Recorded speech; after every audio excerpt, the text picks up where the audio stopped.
Ito ang magandang kunan kayo. Yung ubos na kinakain nyo. Aray ko. Isa dapat nagtatago ka, pipicturean ka.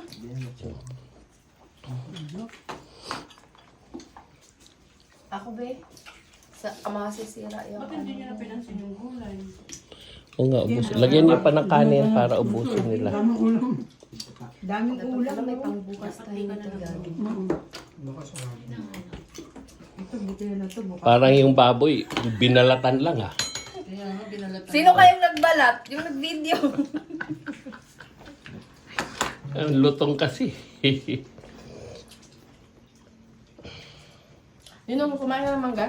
Ay, yung hilaw kainin mo para Ayoko. mag-balance. Ayan na po.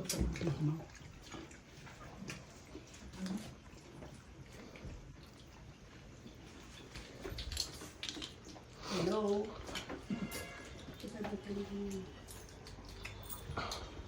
Dapat dito may panggalo ka. Ganunin mo na. Sa susunod.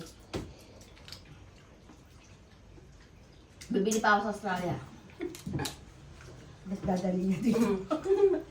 At saka yung parang ganyan,